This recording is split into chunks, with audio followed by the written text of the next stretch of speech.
It's time for Cats Talk Wednesday. Small town and big city joined forces. Vinny Hardy of Lynch, Kentucky, and Terry Brown of Louisville, Kentucky, team up to give you free-flowing, laid-back sports talk. Focus on Kentucky Wildcats, as well as pertinent information in the NBA, NFL, and Major League Baseball. NBA, NFL, Major League Baseball, but today, college baseball, because those Cats are going to the Super Regionals, TB. That's correct. Here's my rundown of Kentucky versus Indiana in the regionals. Space Invaders. So it was great. It was glorious. When it comes to sports rivalries, there's a few things I enjoy more than Hoosier tears. And so that was great. But a great performance, after losing to Indiana in that first day, I guess, or they beat West Virginia, then lost to Indiana. Beat Ball State, then beat Ball State, lost to Indiana, beat West Virginia, and then beat Indiana twice. When it gets down to that win or go home, and to get three of those bad boys out, just grit. Got the bats working against West Virginia. That carried over into against Indiana the first game, or I guess the second game, the first win. And then to gut it out, playing that small ball, getting that 4-2 lead with some timely pitching from Moore. I'm not going to pretend to be an expert, but I do know baseball. And hey, team looks legit. They got a tough one to a tough obstacle with LSU in Baton Rouge for the Super Regional. But for someone that a lot of the Big Blue Nation wanted to run out of town a year or so ago, Coach Nick got these guys playing. They started off on fire, dipped a little bit because the SEC, as we saw with 8 regional host sites, the SEC, as I've said, is we always think football. Not only is it everything, but it's even extra baseball. How deep it is. The Mississippi schools have won. Of course, LSU has been a dominant program. Bama has been dominant. Vanderbilt has won. South Carolina has won back-to-back here recently, and they look poised to make another run toward Omaha. So righted the ship toward the end of the season, Kentucky did, to host the regional and to advance to the second Super Regional, first since 2017, and way to go, Cats! And they're battle tested, like you mentioned, had to come out of the losers bracket, which I think them and only one other team did that to win their region. So they get a regional, and they had Indiana in that first one. It slipped away, but they had them on the ropes. The old boy was 0-2. And he hits a 3-run home run to give him the lead. So they had him on the ropes, ready to knock him out the first time. And, and it wasn't a fluke. That's the thing is, I think when you look at the entire body of work for the regional, Kentucky was the best team. And you played Indiana 4 times. They were the 2 seed in the region because they came down here in the regular season, got beat 12-2. Then you have them on the ropes, let it slip away, beat them 16-6 or whatever for the first win. So you played them 3 times, you beat them by 10, and then you beat them by 2 again in the Monday night for the winner go home deal. So yeah, with that said, I'm gonna try to get a little audio in here. I don't do that much because back ever since we've been doing this show, I've been messing up with technical difficulty stuff. So see if I can just do this. If you can't hear it, let me know. Here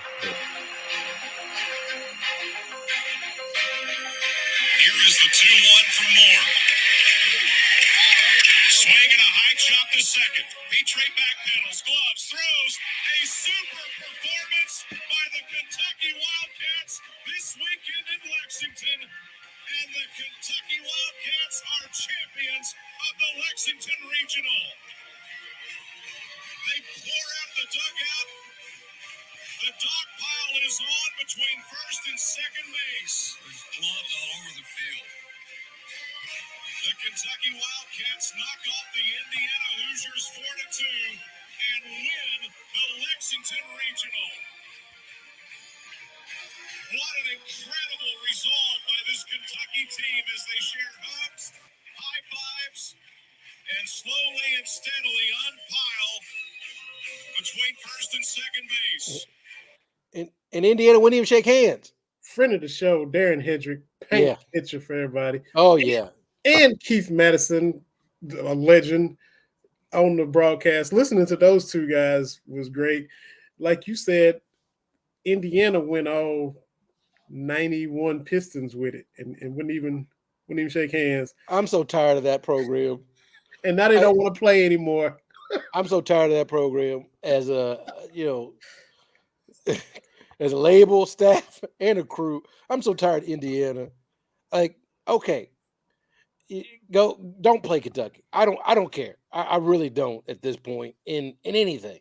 You hit 9 of our batters, but y'all the ones don't want to play. Every other guy was getting hit in the first game. They were hitting everybody. I mean, dudes, like, are you trying to prove a point? Like, at some point, it's ridiculous. But yeah, beating Indiana, going to the Super Regional, it's fantastic. It is fantastic. But like I texted you and I've put out there, if the Cats are able to take care of LSU this weekend, then they'd be going to Omaha in the College World Series.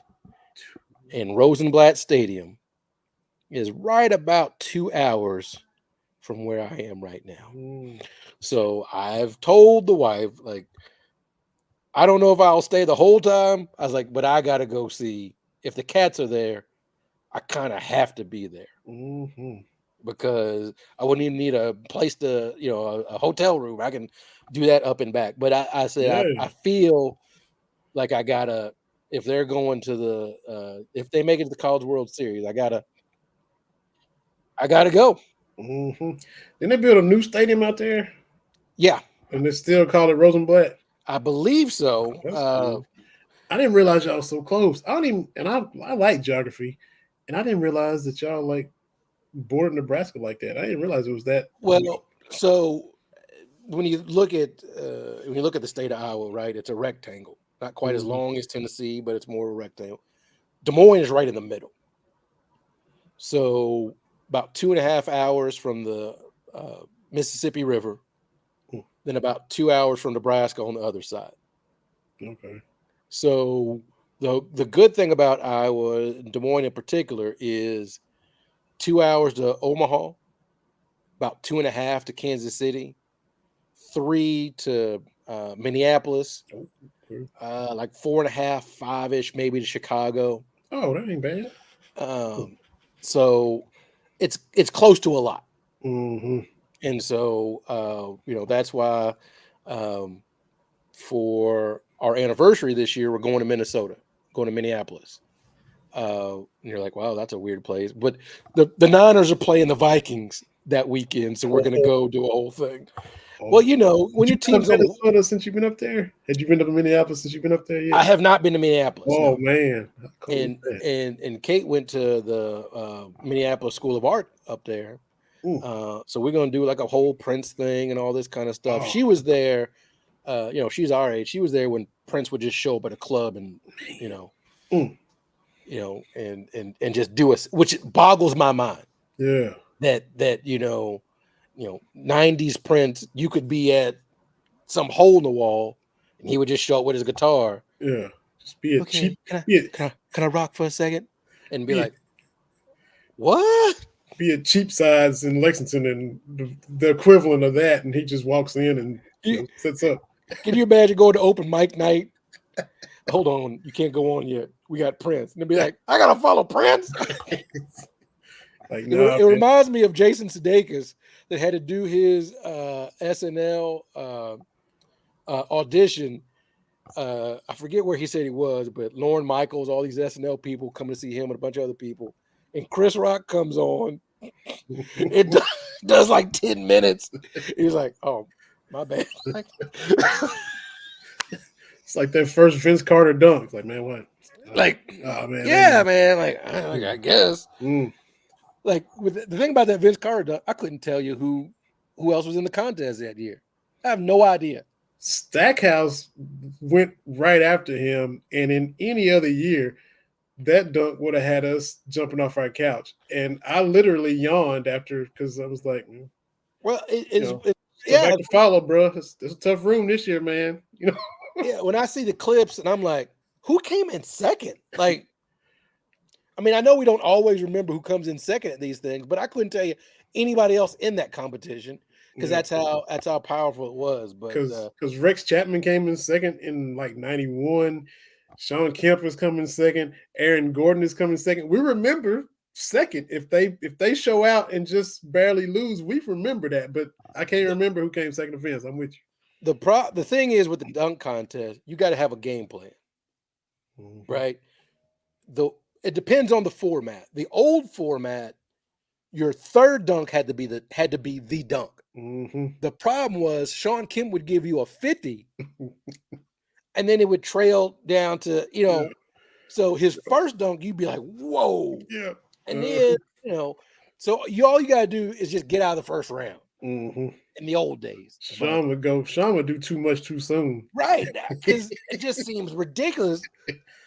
Plus, he was a little bit too big. Yep. When you look at the dunk contest winners, it's never the big dudes. Mm-hmm. I mean, yeah, Dwight Howard and Kemp, but it's 6'10" just looks different. Mm-hmm. When you get that 6'5", 6'6" range, that's when it starts to look okay. Yeah, okay. Jason Richardson and right, Kobe and Coach Mike and all those guys that. And if you get a little guy, it's even better. Yeah, yeah. You get you a Spud Webb, get you a D Brown. Mm-hmm. Yeah, I was rocking with D, but I never bought me a D Brown jersey. Cousin D. I was, it was slick, but no. He pumped him up too. That was was hyped. Man. That was before marketing was a thing, man. But good job for the Cats. They move on to Baton Rouge, V Styles, neck of the woods, Van Howell's down there in Louisiana. So it's tough. It's going to be tough. Yep. I know. Played LSU tough down there this year. Played them real tough already, but postseason we know is a little bit different. So I know you don't like to have that mindset if you're a competitor, but to me it's house money. Because again, because Coach Nick was on his way out. Mm-hmm. A lot of people had soured on that. I was glad to see Kentucky Proud Park rocking, setting records after attendance. Mm-hmm. It looked great on TV. Yes, it did. That's part of it as well. The atmosphere looked great, sounded great on TV with the Go Big Blue. Watching the game with the wife and Monday and just that Go Big Blue chant. Man, it sounds so beautiful on TV. Mm-hmm. It just sounds so beautiful. Postseason Go Big Blue, it hits so different. Mm-hmm. It's second postseason Go Big Blue is only behind On the Road Big Blue. Right. Especially for basketball, right? Take over the arena. It's a t-shirt night. Tennessee's brought out Bernard King and Allen Houston. South Carolina's brought out somebody. Florida brings out the Meat Hook. Alex English. Yeah, all these teams. And then it's a comfortable lead by, whatever it is, the time right out. And you get the Kentucky fans that have come down from wherever. Filling that lower bowl up, boy. Hey, probably my all-time favorite. 2 seasons ago at Allen Fieldhouse, Go Big Blue with the Jayhawks. Oh, that's hard to top. Ooh, KU. No, Go Big Blue. That's what we about. Anyway, always good to see Kentucky teams do well. Coach Nick's got a good one. It just seems to me, I know a lot of people aren't big fans of Mitch Barnhart, but it's like almost every year there's a team making a ridiculously deep run. Yeah. At least one, sometimes multiple. Gymnastics made it to the national level this year. Men's tennis twice in a row. Yeah. Deep obviously volleyball has become its own behemoth, and we're doing all this, and men's basketball has not done it. But anyway, not to worry about that. I'm not too worried. I know a lot of angst in Big Blue Nation for the men's basketball team, the roster, and everything like that. But I see a lot of people, a lot of memes. Hey, we're gonna get some 5 stars. I'm like, now look, we need to have more than 7 dudes. Yes, I will say that. I mean that is a area of concern. But I'm like, we got the number 1 recruiting class. We're not completely bereft. Yeah. Right. I would be concerned if this was like the number 10 ranked class. So you gotta take the good, take the bad, right? So I'm okay. Need some fillers. Got to find some fillers. Yeah, you get Reeves back, you get a couple other people, and I think, hey, this is a team that can win. So that's my 2 cents on that. But I'm not wailing and gnashing of teeth in June. Yeah. Because they're still moving. There's so many moving pieces, and that's my thing with people. Like, well, we've never had a roster like this.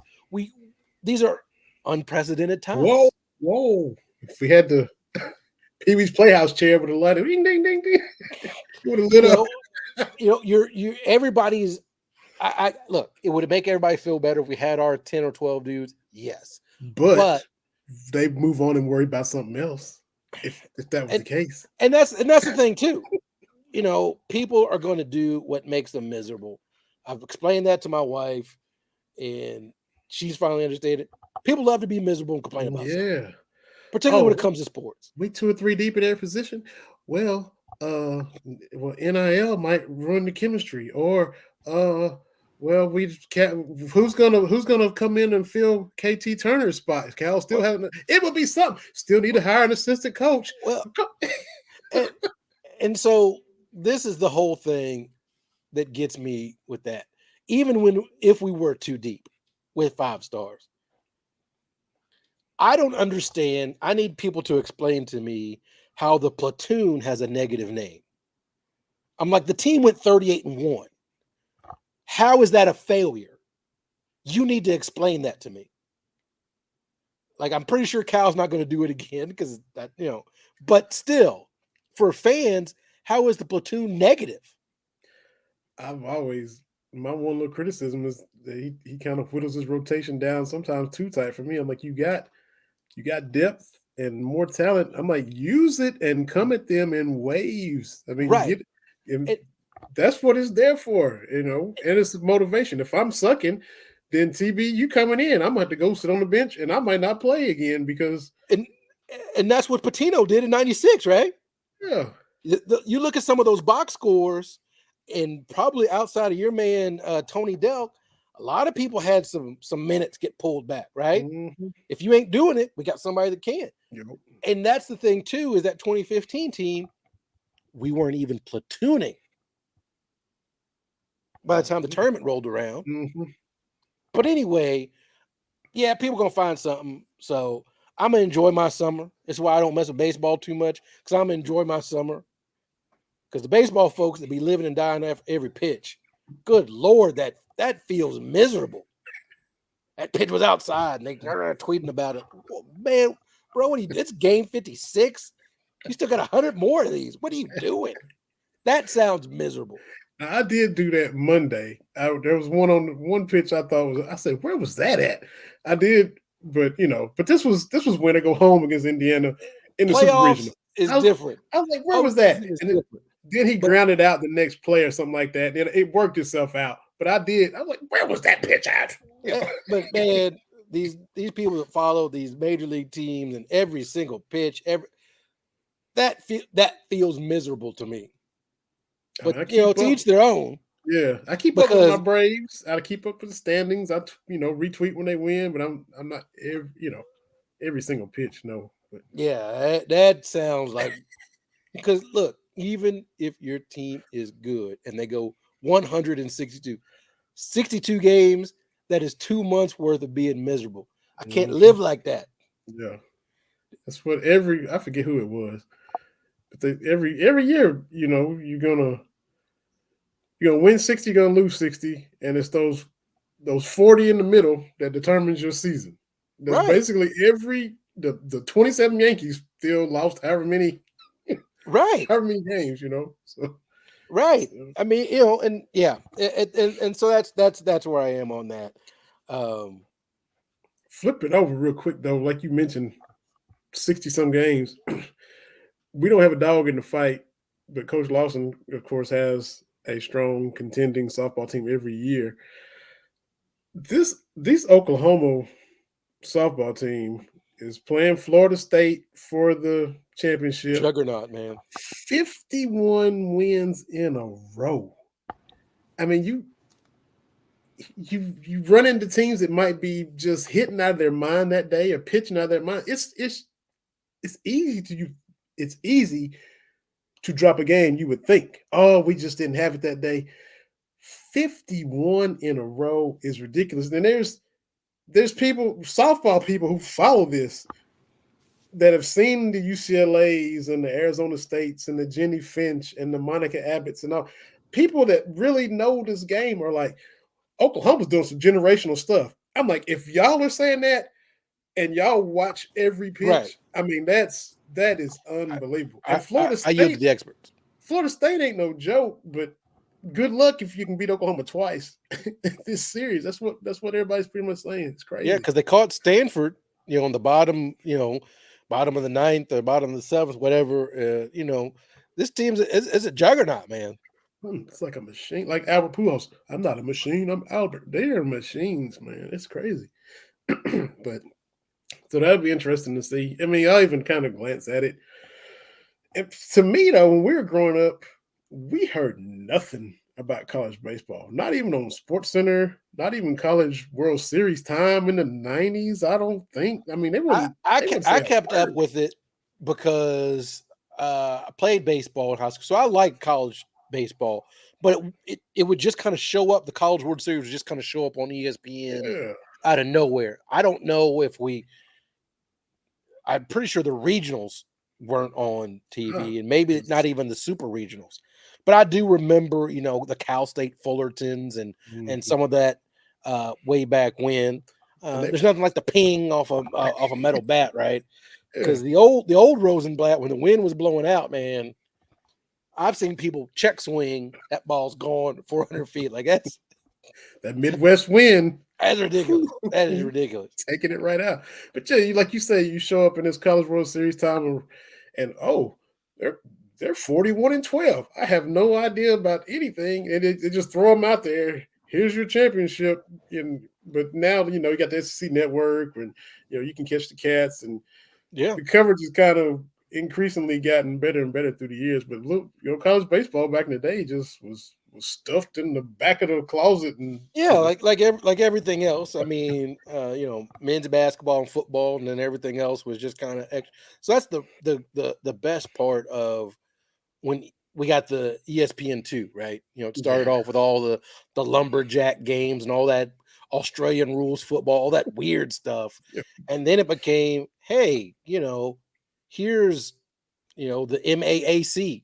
Here's some games that some teams you might not see. That's the good thing is you don't have to go to a big time school to get on ESPN and to be seen. We've seen that. It's not like when Jerry Krause went to Central Arkansas, to scout Scottie Pippen. Most of these names, that we'll see in the upcoming NBA draft, especially, we've kind of heard of. If you watch college basketball, you have an idea of some of these folks. Very few surprises anymore. It's not even, with the Tony Kukoc thing and some of those folks, where you hear about these European players, we've seen their tapes now. And it's not just dudes against chairs and that grainy 8mm footage, So that's the one thing about how the world has changed is You can actually see a lot of these folks before they make it. Trey Lance, probably wouldn't have been on TV, 20 years ago. But things change, and for the most part, that's good. We started seeing, Steve McNair, Alcorn State. This dude killed it at Alcorn State. Oh, he's a finalist for the Heisman. So, like, stuff when we were coming up, it started to change. And now, Wembanyama, we see highlights of him whether you want to see him or not. It's to that point, Right. Well, he's hyped. From what I've seen, he's pretty good. I'm just going to hold out hope. I hope he's as good as he can be, but we've seen a lot of people come in with hype. Mm-hmm. And really, LeBron is by himself to come in with that hype and meet, and I would say exceed all that. Mm-hmm. And we didn't talk about San Antonio getting the lottery again. Unbelievable. Every time it's a big man. Yeah, well, I get it, but 3 times in 40 years, but I get what people are saying. You get in the lottery, you get Robinson, you get Duncan, now you got Big Vic. I think it's cute with the draft. I say that as being a Lakers fan, like I don't know about the draft. I mean, what draft magic? I'm trying to remember. I'm trying to think. Drafted Magic, and that was a coin flip. Got James Worthy from some kind of weird trade, but I'm like, I can't remember the Lakers who they drafted. Did y'all draft Andrew Bynum? I interrupt this program for a milkshake delivery. My wife has brought me some Cruise Farm ice cream. This big old thick strawberry cheesecake milkshake. Ain't that something? Ooh, They're not paying for the promo. Be careful. Mercy. They might, Cruise Farm if you're listening. Yeah, your Katie brings you drinks and stuff? Yeah, Ain't that something? He's looking at his Katie, like, where his drink at now? I'm sorry, TB.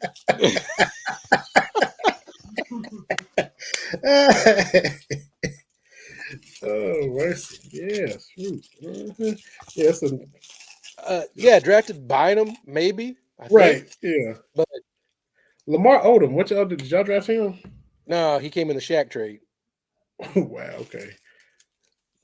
Yeah, y'all look at the draft like Kentucky fans look at the SEC tournament on Wednesday. Gotcha. We'll get the best ones eventually. Yeah, y'all thumb your nose. Yeah, I mean you and that's the thing. So didn't even draft Kobe, when you look at it like that. So Eddie Jones? Yeah, Eddie Jones. I mean, that bunch they did. Eddie Jones, Nick Van Exel. Okay. That was a fun team. Evan Campbell. Yeah, that was a fun team. 93, 94, Cedric Ceballos. Those were fun teams. But like I've told you before, young teams ain't going to get it done in LA. Like young up and coming teams, no, we need a star. That's how we put That's how we putting people in the seats in the Forum, in Staples, and in Crypto. Yeah. But speaking of NBA, we got a 1-1 series. Man. Which, everybody, and this is what always happens, right? One team comes out, looks great in game 1, and now people are writing all this stuff. What's going to stop Denver from winning the next 5 championships and blah, blah, blah. And I'm like, slow down, man.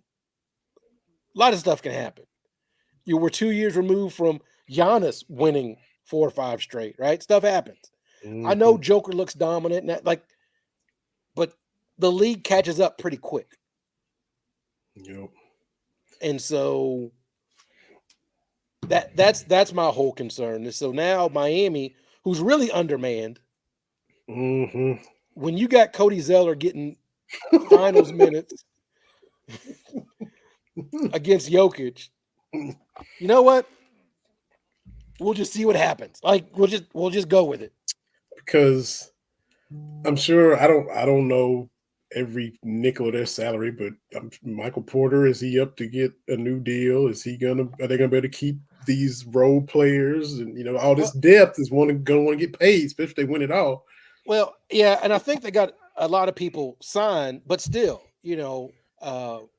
Pat Riley talked about this forever ago with those Lakers of the 80s. It's the disease of more. Mm-hmm. You get a couple of championships. It's really, really tough to keep units together. Just keep everybody on the same page. Yeah. I mean, you look at, the Warriors. Warriors probably should have beat the Lakers this year in the playoffs.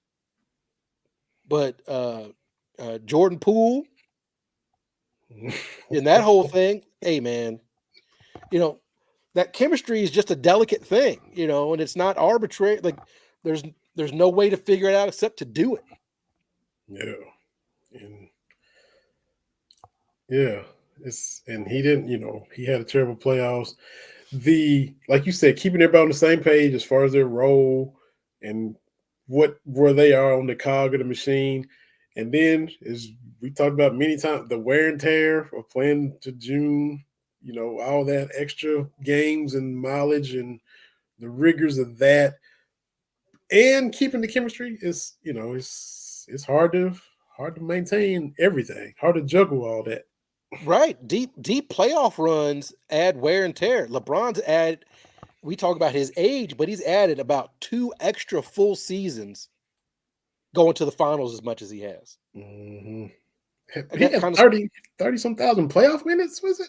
Yeah, it's something ridiculous. Like, he surpassed all these all-time greats a long time ago. So it's not just the years, right? It's the minutes played. It's the playoff minutes played. Where it's grown man basketball. Look at the lengths he goes through to maintain his body, and still, Father Time undefeated for a reason. Man. That's right. You go and then it kind of trails off and everything. So I don't know what we'll see. Miami's going to be tough at home. Yeah. Your bench players tend to step up a little bit at home, and they're doing this with Jimmy not playing particularly well. And I thought taking Caleb Martin out of start lineup was stupid. I was like, Spo, look, Spo, you know more than me, but I'm like, starting Kevin Love? I don't know, man. And we party like a 2010 in this. It worked out, boy. So, now, yeah. I know you, because I'm with you. I'm like, you can't say slander, but was it Phil Page that tweeted us about they trying to say Kevin Love throws a better outlet pass than Wes Unseld? Is that? I mean, and like didn't Kevin named after Wes Unseld?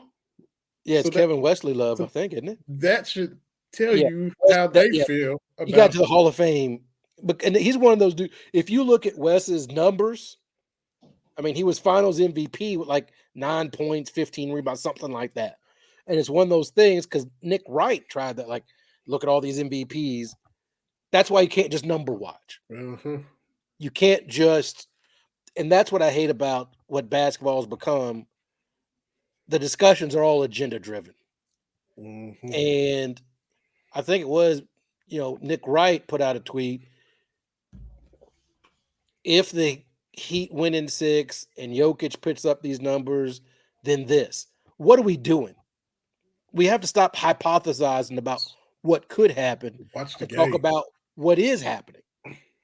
And so the ESPN coverage of the finals is always terrible. I don't need Stephen A. Smith screaming at me about whatever. And whatever you think of the TNT crew, one, I get they enjoy basketball. And they enjoy talking about what they've just seen. Yeah. Even if I disagree with Barkley coming from way over here with it, I can tell he's watching the game. Mm-hmm. He's not just watching to make some kind of point. Yep. And ESPN, the best part of ESPN is when they don't have the rights to the games. I noticed that forever ago with the men's NCAA tournament, where they get a whole game. They only get like 25, 30 seconds to do the highlights. It's much better than when ESPN covers the game because you don't get all this extra stuff. Mm-hmm. I don't need to understand how you feel about that. No. What did we see on the court? Mm-hmm. What are we doing? So ESPN, they just do a disservice to folks. I understand they want to make as much money as they can, but I just think you would increase your audience with people that understood your sport. That's why baseball, they don't need those old heads like John Smoltz that spend the whole 9 innings talking about how today's game sucks. Like, why would I watch this? You tell me how bad it is. Mm-hmm. All right. And TNT veers that way a little bit. Yeah. That's just, they're kind of old grumpy men and blah, blah, blah, blah, blah. But I can tell they still enjoy the game as it's being played right now. It's not the same. Everything changes. The NBA we grew up on the 80s wasn't the same way it was played in the 70s. Right. Mm-hmm. With the set plays and set shot, that it just changes. And you talk about the chemistry. TNT chemistry is, it's so different. It's apparent. You watch ESPN's, Jalen and all those guys, and then you watch Charles, and just the vibe of each ESPN network, man, is a bunch of names, competent names, mind you, that just show up to do a job. Like when Bruce Smith and Dion was on the Redskins. Yeah. And so with other places are trying to catch up to that, but you can't replicate it. Mm-mm. Like, you can't just say, okay, we need one former coach.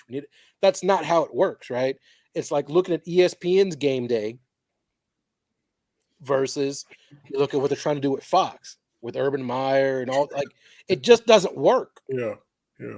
Like, and just they're so comfortable with each other. Like, which Kenny tries to give maybe the most analysis. Chuck and Shaq just kind of give funny opinions, and it's funny and it's great. Ernie ties it all together, but Kenny was be on there. It's like, Hakeem. It's like Dream used to tell me all the time, and Charles say, "Kenny, go bring me some water." Somebody, just stuff like that, and it's stuff that you can't replicate, right? Like, it's one of those things. It's just really hard to do. Mm-hmm. Whatever your business is, whatever your field is, that teamwork, for lack of better phrasing, it's difficult to find. Mm-hmm. You've got different people with different motivations, and trying to get them all in the same direction, it's very difficult. And so to do that, a lot of things try to do like the military way. We are going to beat you into this teamwork, right? You are going to put everything that makes you individual to the side because we're a unit. That's why people like football, right? Mm-hmm. We're going to just, boom, we're going to strip everybody down with these 2-a-days and then build you back up. Well, that's one way to do it, right? Is you get a drill sergeant on out there, and everybody hates the drill sergeant, and they mm-hmm. bond over the hatred. Yeah, that's one way to do it. But it's totally different. There's other ways to do this, right? We look at, leadership. Everybody wants to be a Michael Jordan.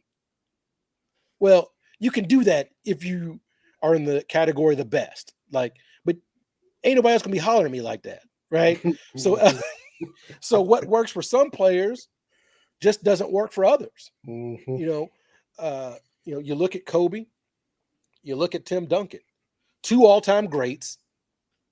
And they won different ways. Yeah. There's so many ways to do this. You don't need one particular way. And the best bosses, the best whoever, finds a way to get everybody doing a little something different. But you move toward one common goal. Look at me. I'm sounding like one of those motivational speakers here. I need my headset. I'm talking about those motivational folks. Terry Robbins in here. When they come out. This is what I hate about corporate America, when it's like, they come out because you have one of these meetings. I don't know if you've ever been to one of these, and they're like, "Good morning, everybody," and people are like, "I can't hear you. Oh, good morning." All right, what do we do? Come on, Mm-hmm. So there's that aspect of it, but getting different people to do different things, it's a delicate balance. It's part of that. Why we see talented teams not win. Mm-hmm. For me, it was the 2004 Lakers, which I'm shocked they made it to the finals, because I read Phil Jackson's book on the 2004 season, the last season, and wow, how that team made it. You got Kobe doing his thing, going back and forth to Colorado. Oh, yeah. Shaq wanting his money, right?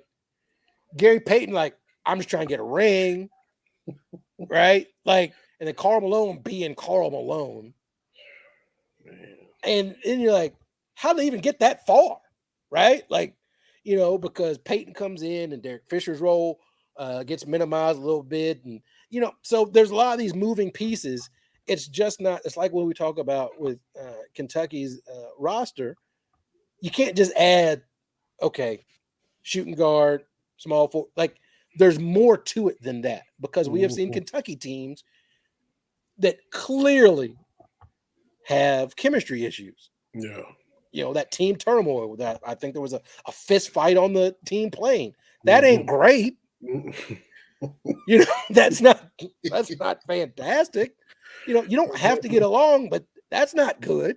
And so, you know, we've seen that throughout sports and whoever. You know, it reminds me of you know, the Dana Carvey show. Great documentary on Hulu about it.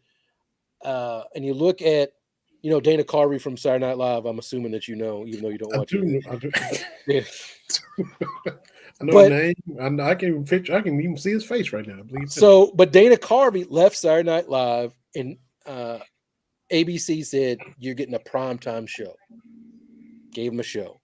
So you got Dana Carvey, you got Robert Smigel, the guy behind Triumph, the insult comic dog. Go for SNL forever, right? Yeah. You got Louis C.K., which I know, but then you throw in Steve Carell and Stephen Colbert. Wow, yeah, that's some heavy hitters. I give you those names, and you're like, well, that show's got to be a hit, right? Like, look at these dudes, and it just didn't work. It just didn't work. Sometimes you could put your best foot forward, and it just doesn't work. And that's okay. That's a life lesson from TB and Vinny here tonight, kids. Right. We appreciate it. And our guest was in the BS3 Network Green Room. She got that lesson as well. So I'll let you bring her right on in after you drop this infinite wisdom on us, man. I know. I feel like I'm trying to get, you know, people's life in order, and I need one of those books and everything. I can't hear you. And, you know, they come out to that. Are you ready for this? Like, you know, we've all been there. But since we're talking about the NCAA baseball supers, we thought we'd bring on Katie Dzwierzynski. I'm finally getting the name right after the 8th or 9th visit to kind of explain about the supers a little bit. And we are hollering about the Cocks and the Cats. So we're talking a little bit of baseball and whatever else. And Katie, always thank you for joining us. This very pro Katie Cats Talk Wednesday. Absolutely. Even though your Katie brought you a milkshake, my Katie has not done that. This Katie wishes she had a milkshake. I kind of want one now. I'm a big fan of milkshakes. Delicious. Cruz Farms. It is great. Strawberry. Be careful with that milkshake. You're going to bring some people to your yard. Hey.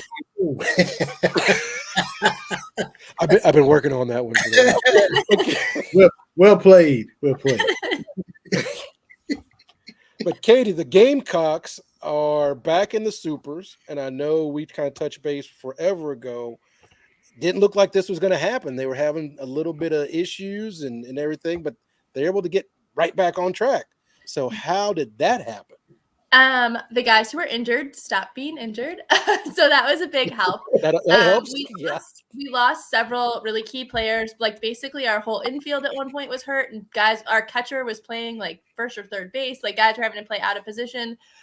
We had freshmen in the lineup. So it was a tough sled for the last like 4 series of the regular season were not great. It didn't help that the offense like really wasn't getting anything done. The pitchers were struggling. We had injuries there. So it was basically like most of the things that could go wrong did go wrong. So that was a bummer.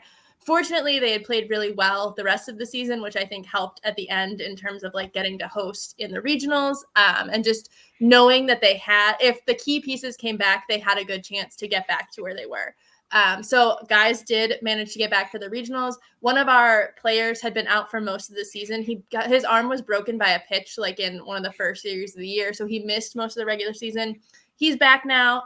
He had transferred, I believe, from Southern Mississippi and had been like huge in their postseason last year. He hit at least one home run in our regional. So having guys like that back has been really important. And even though the fan base was not handling it well for the last few weeks of the season, the team kept saying, we know we can do better. We know once we get the guys back, we have this, we're confident. And they showed it in the regional. I think they outscored the 3 opponents we had in the regional 41-14 overall.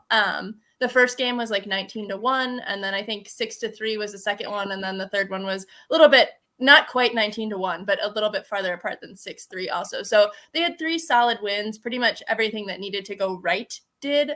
So they benefited from that. And obviously being at home, I think they had an advantage with the home crowd there. Campbell was in our regional. They were the 2 seed. And a lot of people had said that they thought Campbell should have hosted. So Campbell made it to play us and they lost to get eliminated. So South Carolina, our first opponent was Central Connecticut State.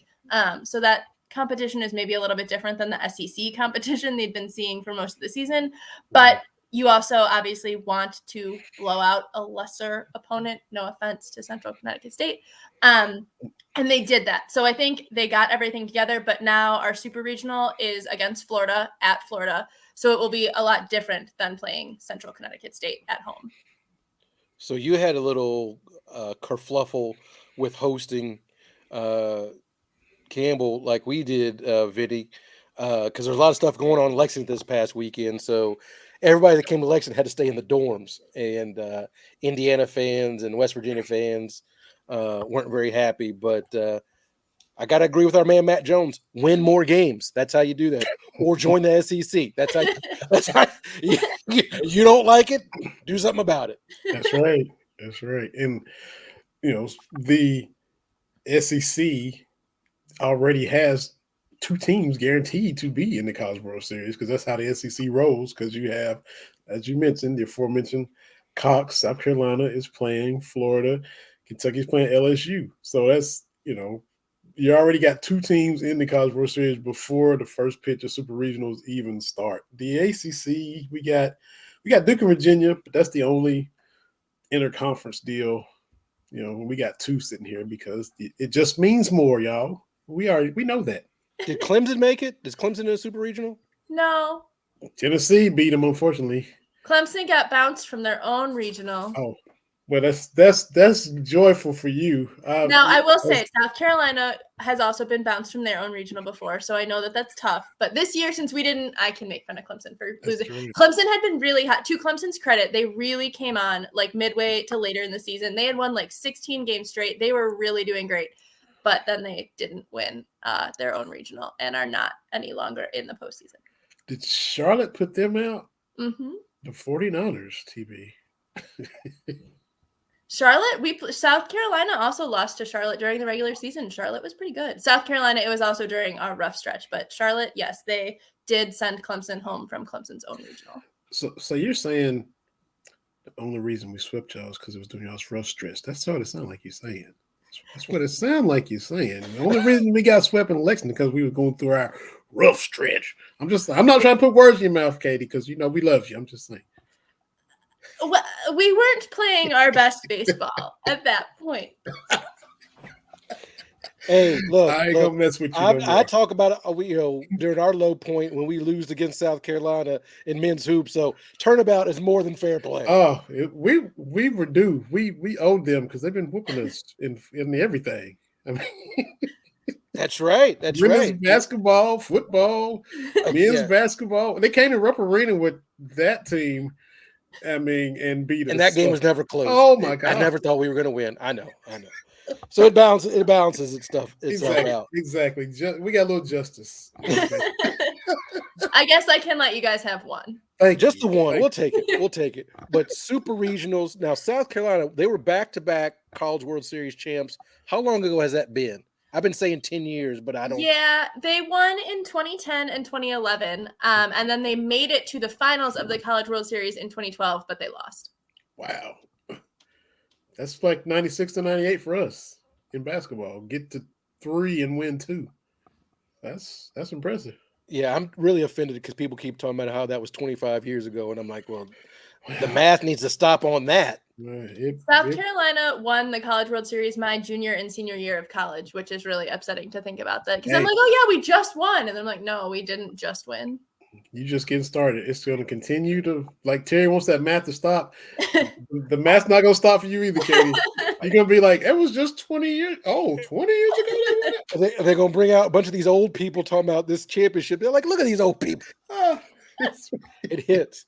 And the little kids in the audience won't know who they are, and people having to tell them, well, see, back in 2011, they did it, But would you say, because we're a pro SEC broadcast here, that playing the SEC in baseball is equivalent to or maybe tougher than football? Because with South Carolina hosting this year, Kentucky hosting, it's like the baseball committee gives the SEC the benefit of the doubt. Like, we're going to put all your teams in. You're going to host all these regionals because we're giving you the benefit of the doubt, because even the Mississippi schools have won baseball. And they don't win anything. Vanderbilt's pretty good at baseball. I know Vanderbilt for the longest time was only in the SEC, so we could say not every SEC school has been on probation. Not every SEC school is running fire. We got Vanderbilt. You're all dirty and cheating. Not Vanderbilt. They've actually got student athletes. Bringing the GPA of the whole conference up, too. That's right. That's right. Vanderbilt players don't end up in mug shots.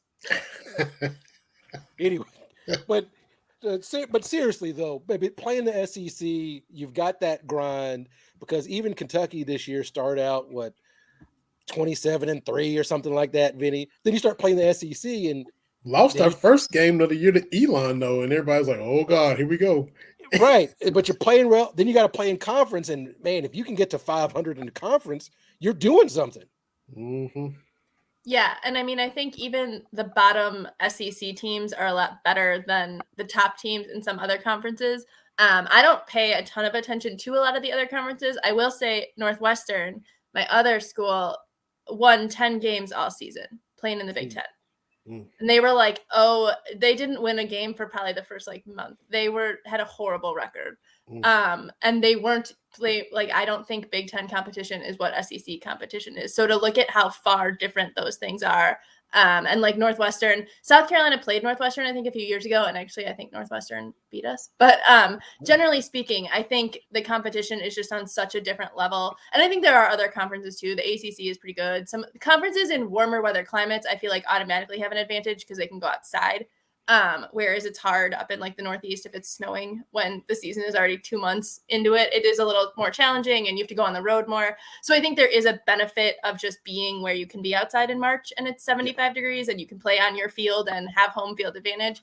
But yeah, I mean, generally speaking, I think the SEC pretty much always is dominant in baseball, has at least a few teams that are always really highly ranked. And this year, most super regional hosts ever. I think they had the most teams in the regional round. So I think that says a lot. And even if some of the teams, I know maybe Auburn wasn't great and they got to host, but their mediocre is still, I think, better than schools that are highly ranked in other conferences, just based on who they have to play and what it takes to get through conference play in the SEC. Even if you are playing some of the teams that aren't so hot one year, they're still just better than what you might face at the top of another conference.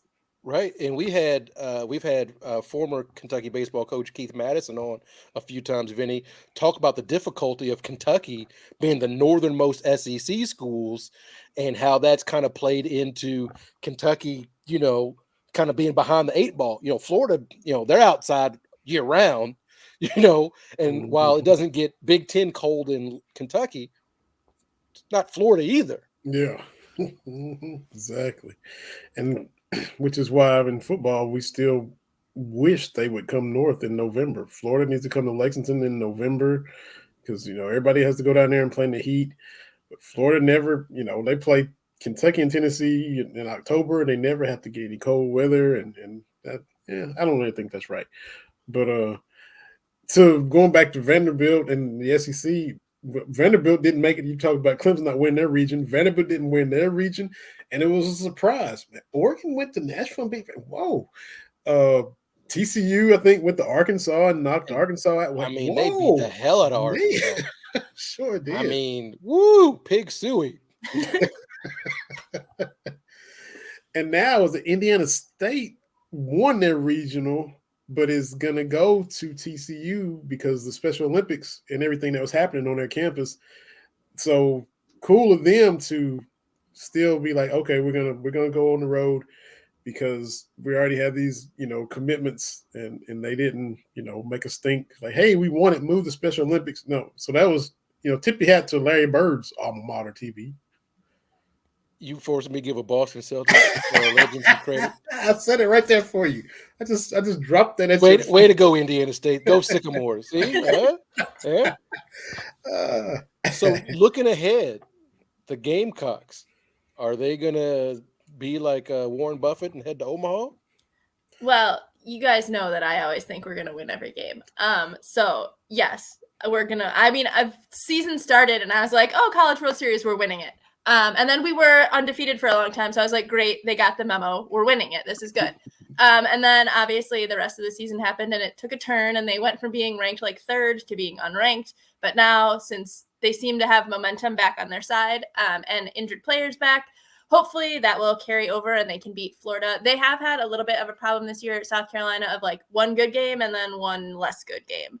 In the SEC tournament, like they beat Georgia handily and then they lost badly right after. So then they went to the regional and beat all the teams they were playing easily. So now to keep that momentum going on the road, back to facing SEC competition, I think that we haven't been to Omaha in years. Our current head coach has never been to Omaha with our team. So I think it would be really exciting to obviously get back there. And some of the guys who are seniors and who were on some of the teams we've had recently that didn't do so well, I think it would be really nice for them to get to end their career going to Omaha. Obviously, I would like them to win the whole thing and like breeze through it. But I do think they have a real chance to beat Florida. When we played Florida earlier this season, it was at South Carolina and we swept them. Wow. There's like Florida's going to want revenge, obviously, and they also want to get to Omaha. But South Carolina did beat them when we were doing really well. And at the time, I think Florida was doing pretty well too. So it's sort of a rematch that has like multiple implications for both teams. So obviously they're both going to want to win. But I do think I feel more confident in South Carolina having a chance than I might have felt if like this was right after the end of season skid. It does seem like they've gotten their mojo kind of back. Some of the pitchers who were struggling seem to be back in control. They've moved some guys around. So I feel like they have a relatively strong chance to at least make it competitive, if not win the entire Super Regional and get out to Omaha. Yeah, 13-3, 5-2, and 7-5 were the scores of that sweep, which y'all put on Florida. So look at you bringing numbers to a sports show. You're getting better at this, Vinny. I'm going. The Cats are going to Omaha because I'm only 2 hours away. Perfect. And so I have checked with my Katie. I don't get a milkshake, but I think I get to go to Omaha and watch the Cats play. That's good. And maybe get a steak. Yeah. Oh yeah. I got to get a steak out there. My co-host here is tired of me, Vinny. He has looked at me and stormed off because we're being too loud. We'll wrap it up, Sammy. We'll wrap it up. I'm a pet dad that I just okay. Is it normal for your pet just to look at you and be disappointed and have to explain to your pet why you have to disappoint him? Like that's what I'm getting all this stuff. He walks around like he pays a bill. Like it's just disgusting. I'm new to this, Vinny. I'm new. TP's got to get it together because that dog is sick and tired of him. He's like, if I had thumbs, you'd be out the door. So tomorrow's a new day. Maybe you can get out of the doghouse tomorrow, TV. I know Katie enjoys a good pun, so that's why I do. So baseball's doing its thing. Is women's basketball going to be back at South Carolina? Is there going to be a drop off, or are they going to kind of reload at this point? I know I had to sneak that in. I mean, again, I assume they're always going to be amazing now. I do think they are reloading. I think Don Staley has brought in some good players. Yes, we lost big names, but there are still players who were there. It's not like the entire team is gone. So I think, and I feel like, too, they want to keep succeeding. They've obviously seen that it's possible to succeed at South Carolina. So the new team is going to want to reach the heights that the previous girls were at. So yeah, I mean, I don't think there's any reason to expect like a huge drop off. I am admittedly not super dialed into women's basketball right now either, but from what I've seen, I feel like there's no reason to think, oh, we're going to have a really bad year. We certainly could, because that happens, and there can be injuries and stuff, but I don't think like the cupboard's bare and we're going to suddenly be like the bottom of the SEC. And Beamer ball, like South Carolina, you know, is admittedly doing better than the USC out west. Yeah. That's, you know, from super regionals to women's Final Four to well, actually, that was 2 years ago with the Mayo Bath, right? That was 2 years ago. Yeah. But South Carolina's, yeah, it's kind of becoming the place to be. They about to drop the jar on him. You'll get him in a concussion and a broken neck after his first bowl game. And South Carolina is the original USC, right? Correct. Before the one in in Southern California. We were a school before California was a state, so yes. Oh.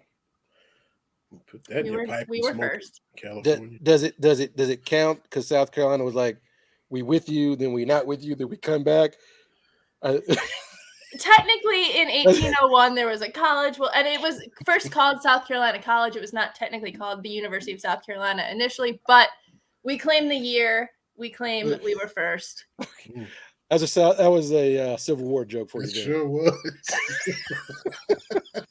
As someone who minored in Southern Studies in college, I appreciate that level. We're multi-level here. I know that USC in South Carolina was before USC. Home of O.J. Simpson, but we've gone off the rails on this one. Vinny, you got some questions before I get in? Well, I'm not going to get too nosy, but I saw you tweeting at your internet moms and dads the other day, Katie. So I hope everything continues to go well with that. And if everything continues to progress, he needs to make sure that he is minding his P's and Q's and treating you the way he should. So, well, thank you. Absolutely. That's very nice of you, Vinny. Thank you. And it definitely had to be said. And but just be careful meeting people on the internet. or the next thing you know, you got a cornfield and they don't bring you milkshakes. No, I'm cruising for a bruising. Yes, you are. First the dog, now this. Yeah. No, he done stormed off, man. He's had it. Oh yeah, he's like, I'm through with this. I'm trying to sleep and you're talking. Like, my bad. Get your own house. Anyway, what's the viewing for the Hallmark Channel summer programming? How does that work? Is it more of a winter thing, and do you watch it throughout the summer as well? Yeah, I do. It's June, so every year they do June weddings. That's their theme of movies for this month. So a bunch of new movies about weddings. But I also just saw a commercial for their Christmas in July programming, so that's coming next month. It will be Christmas in July, and then it'll be Christmas again in October. So wow, so July is pretty much, we see what they do in July. December's covered. What do they do like April or September? Those off months. March and April are like spring themed. Sometimes there's like an vaguely Easter movie, but they're usually like spring. And then in the fall, it's all about like harvests and apple picking and like very stereotypical fall activities. And that's the Hallmark. There's a Halloween movie, but they're basically just like, they could be a movie at any point. They just like stick some leaves and trees in there, and they're like, yeah, this is fall. This is good. And that's the Hallmark Channel year. Thank you, Katie. It's always a Mad Libs. If you ever want to get just go to the Hallmark Channel and just read the descriptions, and you're like, what is going on? Nothing. There's no actual plot. They're just people in places doing. There are some where I watch them and I'm truly like, I don't know what I just watched. Like I spent 2 hours and I got nothing from this movie. Nothing happened. just hokey? Is it just okay? It's all about love, Vinny. Hey, there you go. You don't believe in love. Yeah. Right. You've been married for 20 years, right? Yeah. You believe in love. Yeah. I met people on Twitter of all places. That's right. That's becoming less and less of a cool thing.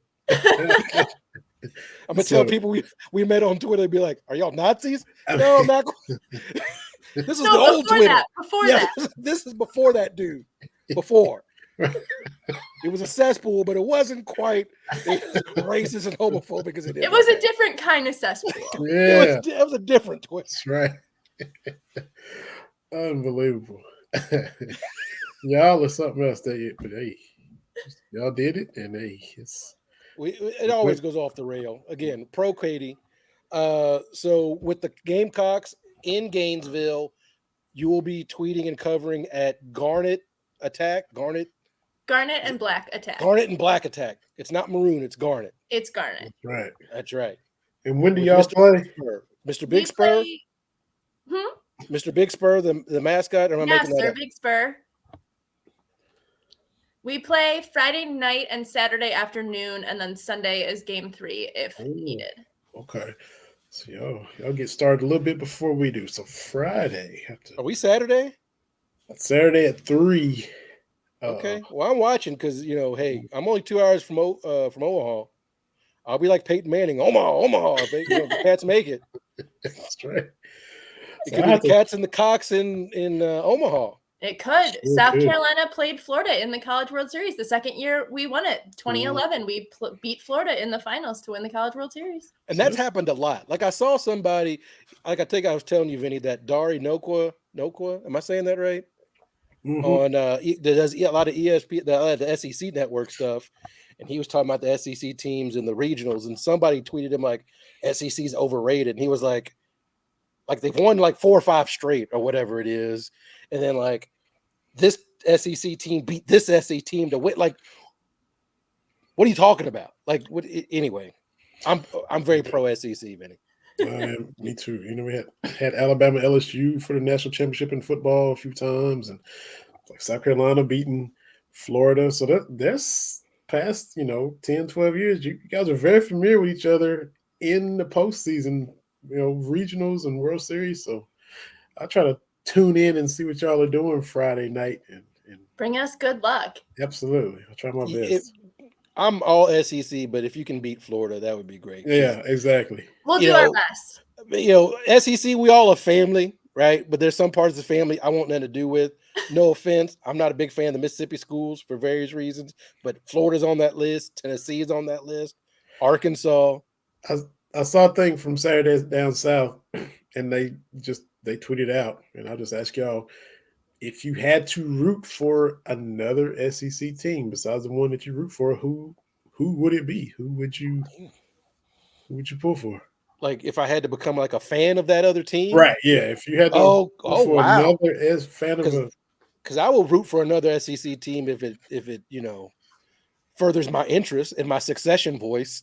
If it, if I could scheme SEC teams to win to help Kentucky, I would do that. But to become a fan of, oh wow, that's a tough question, Vinny. Yeah, I saw that, and I can't take credit, but it was. All right, let me see. Let me talk this through. Tennessee, nope. Absolutely. Because I am not listening to that all day long. So nope. They're 14th out of the 14 for me. Yeah.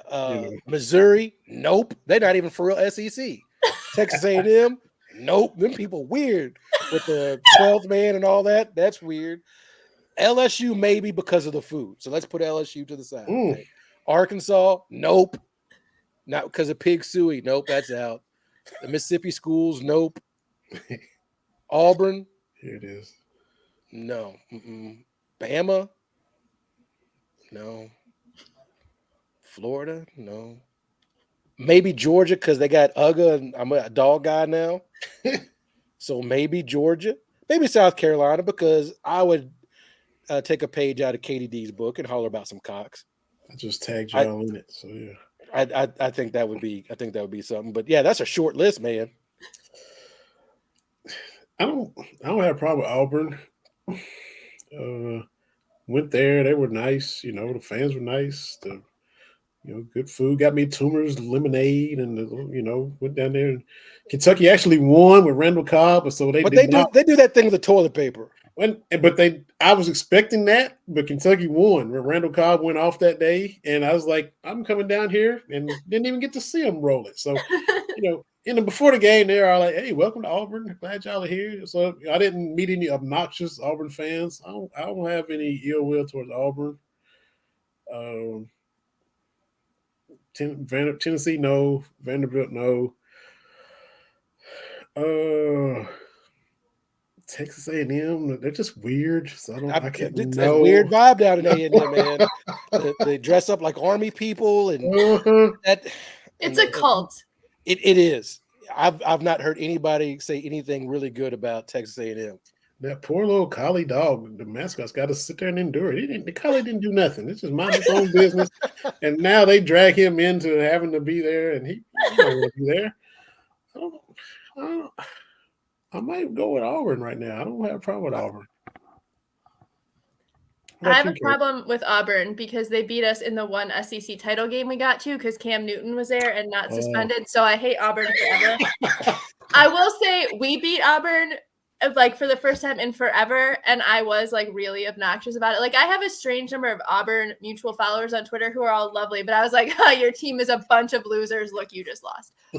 So I will not root for Auburn. I would say Alabama because my cousin went there, but the one time I went to a game at Alabama, a 5-year-old girl gave me the finger, so that was a little aggressive. Not surprising necessarily, but a little aggressive. I don't really want to root for any of them. I was going to say Vanderbilt because I feel like they're largely inoffensive, but rooting for them, they never win. So that would be a downgrade to root for a team that doesn't ever win. You can't have that. Not the way that you fan. You can't be having a thing. Yeah, Vanderbilt, that's a tough sell on everything. That Nashville, I guess, is nice, but beyond that, and when they were good at baseball, but now they're kind of going downhill there. So no on Vanderbilt. I was also kind of thinking Georgia because they're good now, but then I'd have to root for Georgia, and those people bark at you, so that's weird. Yeah, grown men barking just in the street. Can I say something cool about Georgia? Yes. Stetson Bennett, 7 years in college, no diploma. That's the best way to do it, man.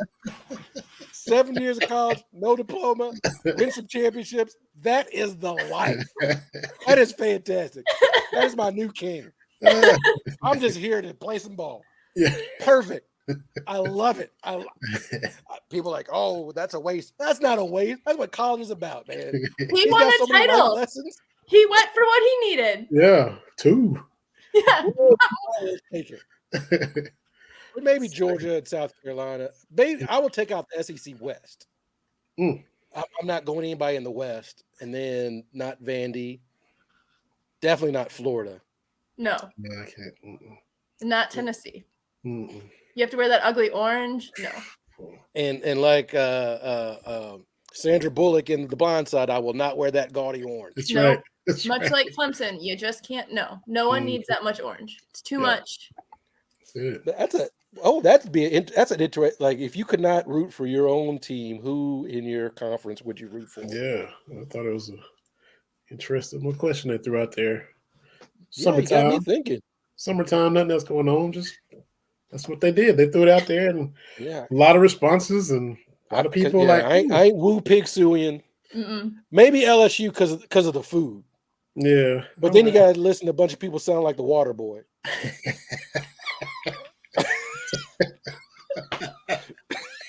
So I haven't seen that movie, Terry.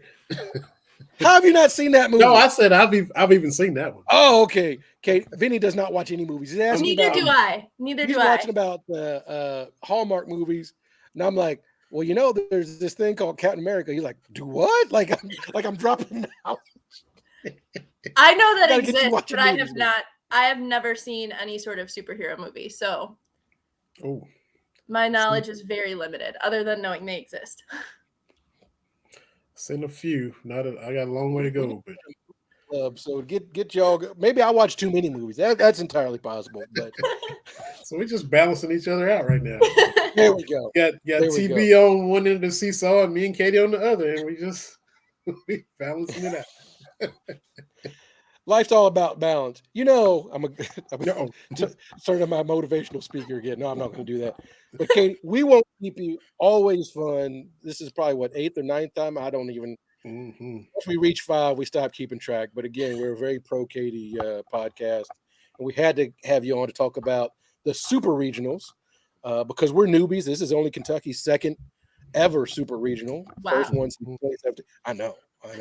It used to just be men's basketball and everything else just kind of did whatever. But we're trying to do better about that.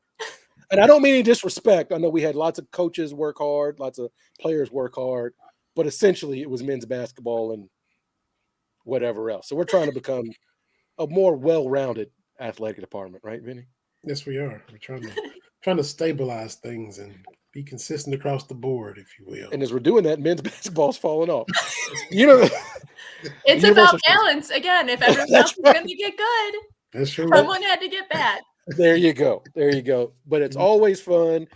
Garnet and Black Attack. That's right. We've got your Twitter handle, which I will not attempt to spell out. I'm doing good pronouncing it. You are doing great. So we will follow along with you to root for the Cox. We will holler about the Cox in Gainesville, root on the Cats in Baton Rouge. And hopefully we'll all meet at Omaha. 2 hours to the west. 2 teams are guaranteed. Might as well be our 2 teams. Amen. Look at us coming together. That's teamwork making the dream work, Vinny. That's right. That's why we're a Pro Katie podcast here. Absolutely. But thank you as always, Katie. We always appreciate it. Dropping knowledge, having fun, and who knows what we're going to talk about. So we certainly appreciate it. Of course. Thanks for having me on, guys. Hey, always a blast. And good luck in your super regional. Oh, Bentley's here to say hi real quick. Oh, see look at that dog. The one thing I'll tell you about, this is what I've learned about dogs. You can take a picture of a dog, dog's fine, right? You take a picture of a dog and they're human, it looks like a hostage video. Like every dog is like, I don't want to do it. Like, anyway, I'm noticing things. As being very astute. But Katie, Bentley, y'all take care. Thank you so much. Have a great night. You guys do. Bye. See you, Katie. Thank you. I'm learning things, Vinny. Yes, man. That is profound. Profound observations. That's a great question. Like, if you couldn't root for your team, who else would you be? I mean, that would be a good, like, NFL, NBA kind of thing. Like, if you couldn't root for your team, who would you root for? Or would you just give up the sport altogether? The Raiders used to kind of, growing up, the Raiders were kind of my little second team, like when Bo Jackson was there and Marcus Allen in the same backfield, back when you played Tecmo Bowl a lot and stuff. I kind of like the Raiders.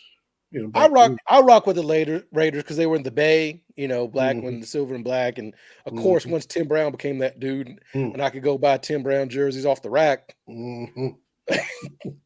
T Brown, I wasn't necessarily a diehard Raiders or Tim Brown fan, but I'm like, it's T Brown. I ain't got to customize nothing. I'm gonna get that. Yeah, exactly. Yeah, because once he signed Larry Brown played for y'all. Dallas and signing with the Raiders, and then they had to put the T on it, and I was like, "Oh, word? Yeah, this is $60, and I still got that one. Hanging up in the closet." But absolutely. Oh, in an NBA, let me say NBA. Is there an NBA team? I got a lot of NBA jerseys, but I'm not rocking too many teams. That's a good question. Because Boston, no. New York, nope. Like I could go through the league. Like, no, I can't think of. I don't know if it wasn't for the Lakers, not the Clippers. Like I can give you all the teams I would not root for. Like you had to choose between the Lakers and the Clippers. I guess I'm gonna give up basketball then.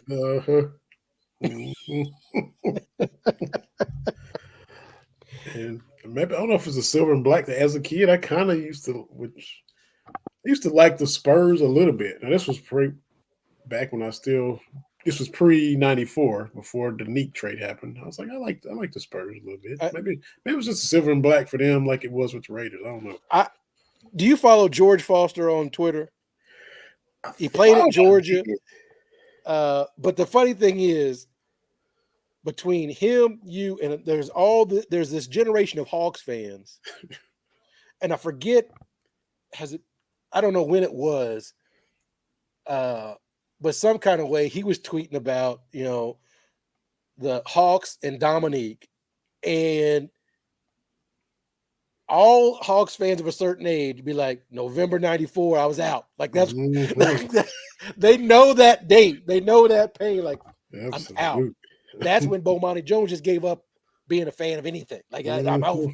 And I could tell that you still got that pain in your eye. Yes. Because it makes no sense. I remember the 2 or 3 days the lead up on SportsCenter when it was just rumored. They came on, whoever, Rich Eisen, Stewart, whoever it was. It was rumored the Hawks are shopping Downey. What? The idea. Don't forget going through and making the trade. The idea that you were shopping him, and I was, And so this kind of back into something else we've talked on before, is there aren't that many good front offices in professional sports. There's not that many front offices that you would have complete faith in. And so I saw this question. Somebody said, if LeBron had just stayed in Cleveland, never gone to Miami, had just stayed, would he have won a championship? And I'm like, no, that franchise didn't know what they were doing. The one thing we overlook in this GOAT discussion is the players that you have in your top 10. Look at the front office, look at the coaching. The organizations know what they're doing. I know that Krause and Reinsdorf and those Bulls, they become punching bags. But Jerry Krause assembled a great team around Michael Jordan. Like I talked about earlier today. He went to Central Arkansas, right? He went to Croatia to get Pippen, right? To get Grant, like to get those guys. And you need a competent organization. And that really does help. Kobe going to the Lakers, Magic going to the Lakers, Bird going to the Celtics. They knew what they were doing. Yeah. Right? Like just a competent franchise really, really means a lot. So I would say we might have missed out on some really good players that went to bad situations. And neither one of us are fans of Boston. You especially aren't. But Red was working the plan because as Larry was, starting to be around for a while, get some age on him, you draft a Lynn Bias, and if that works out, and then if Lynn Bias had not have died, man, then you might not. If Bias is doing what you expect him to do, and the torch gets passed, might not be in position to draft Reggie Lewis. But Bias and Reggie Lewis, those are things that. We laugh at them for only winning one title since, 86 or whatever, but it wasn't the organization's fault. It wasn't like Red would just forgot how to deal. You get a flyer for that, right? Yeah, if you have somebody pass away. Yeah. I'm just talking about the front offices. You look at you look at the Clippers, right? All of the great college players that just went there and just disappeared. Lloyd Vaught, man, was a beast. Right. And Lamont Murray. Yeah. That train was that's just, for most of the 90s, that's where good college players went to die. Pooh Richardson, man. It was Terry DeHare. That dude was a baller at Seton Hall. I just liked him because I'm like, he's Terry and he's balling. But that's where a lot of great players went, and it's just a dysfunctional situation. So but that's just one thing I think about.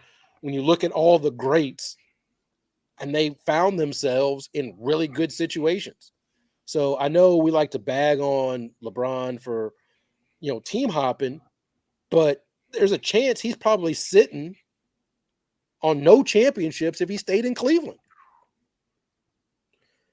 Trying to be loyal to home and they would have been killing him because he hadn't bought him a title. And his whole relationship with his city could be totally different. Absolutely. So I just food for thought. You just know there's so much stuff behind the scenes. You can see that in the NFL. If a Ryan Leaf had ended up in a different situation, right? A lot of times the bust not so much on the person, but on the organization. Mm-hmm. That's true. That is true. Well, man, I think we hit it all. It's about time for game 3 to jump off.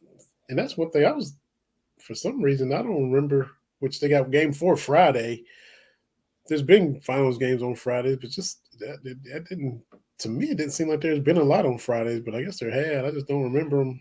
Well, I'm not a fan of how they announce the start of the finals like weeks in advance. I'm more of the let's just see how this goes. But I understand TV is different now, but yeah, I like that aspect. But I also like to read the newspaper. But I'm an old person now, so that goes without saying. Absolutely.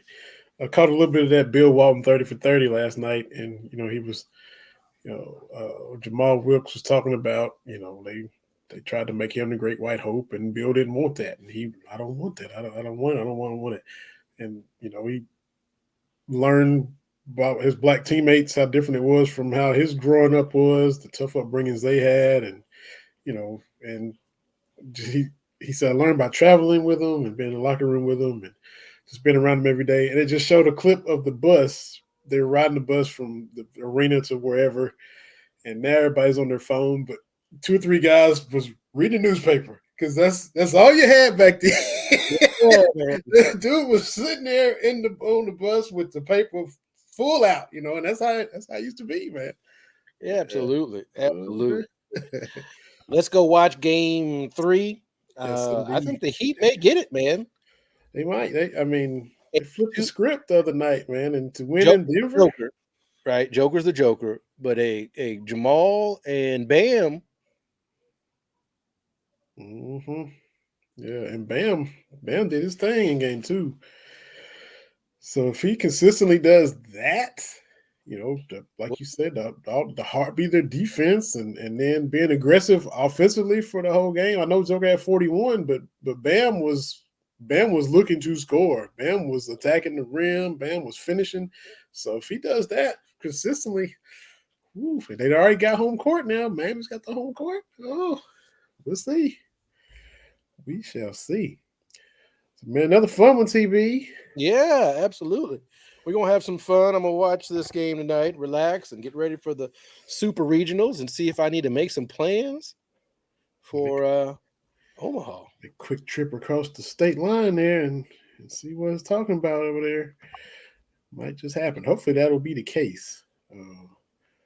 But yeah, appreciate you. Appreciate Katie Dzwierzynski and appreciate the BS3 Network for letting us do this each and every week.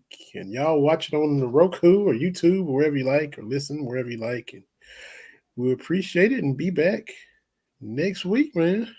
Absolutely. We'll do it again. Appreciate you. See y'all later.